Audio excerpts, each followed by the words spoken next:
Hello Driver Radio fans, Richard Rush here today with Walt McLean behind the camera, and today we're going to take a look at the 2018 Lexus NX 300. Now some of you are going to say, well, what happened to the 200T?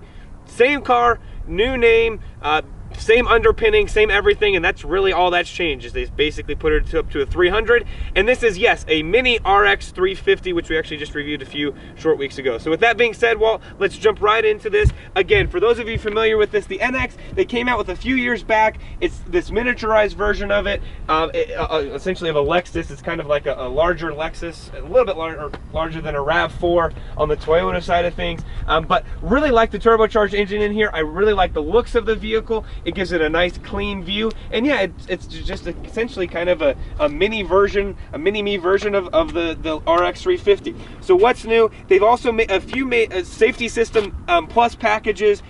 They've including frontal collision mitigation, lane departure alert, high beam assist, that sort of things. You also get an updated infotainment system that's 30% larger, which I think you will like. So Walt, I'm gonna have you show the interior of that. One thing you'll notice about this, different than a lot of other Lexuses, is how they've done the controls. They've kind of set them up just a little bit more. Not a big thing, just something that takes a little bit more getting used to. Heated and ventilated seats here in the front, heated steering wheel, which is great for the cold weather we've been having here in Colorado.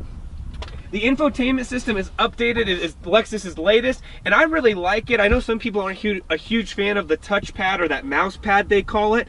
I'll be honest though, it works well for my generation, where I essentially grew up on video games, and so it's really easy, and it's actually really second nature, to be honest with you, that way. There's several different trim levels available. You can get the F Sport version, you can get all sorts of different packages, comfort package, luxury package, additional options there. They do make a hybrid version of this vehicle, but that is a completely separate vehicle. We're not going to get into that right now.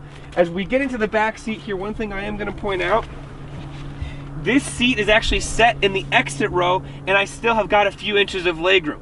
But one thing you can notice, Walt, if you would come in a little bit closer and show people, is this and where it's sloped, you really do have to kind of bend in to get into this vehicle. Not a big thing, but for taller passengers, something you may want to note.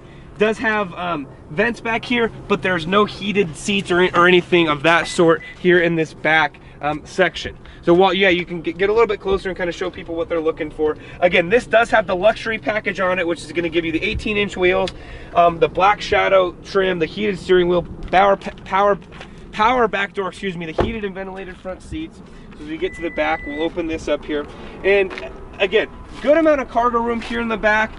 This is part of the cover that you can put over, that sort of thing. You got a privacy protection, which is really nice right here. Again, a good amount of room here in the back. Like I said, it's going to be larger than a RAV4 that you're going to find on the Toyota side of things. 60/40 rear folding seats, which is nice, and again, and those will fold down. I'm trying to pull up here. Yep, so 17.7 cubic feet of cargo room behind here, which is a little bit smaller. Not a whole lot, but just to know, it is a little bit smaller than the competition out there right now.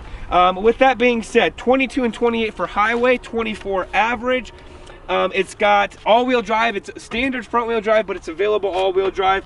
This vehicle has a base price of $37,385, and if you add all the options that this vehicle has, which includes the view backup monitor, the 60/40 folding seat rear seats, power folding rear seats, I should say, triple beam LED headlights, the luxury package, the navigation package, the intuitive parking assist, all of that, it brings your total with delivery to $49,068. So just under $50,000, but again, it's this smaller SUV crossover type that really a lot of manufacturers have been putting out lately. Again, we just reviewed another similar manufacturer. You can kind of check the video. It's actually kind of same day almost type of stuff, and you're gonna have to be the judge. Do you want to dive into this vehicle, another vehicle? They're all relatively close. It's just a matter of what fits you personally, what fits your lifestyle, what fits your family, and really kind of what badging you want on the vehicle, to be honest. But so with that being said, head to your local Lexus dealer, test drive a vehicle, get into it yourself, get your family in it, and when you do that,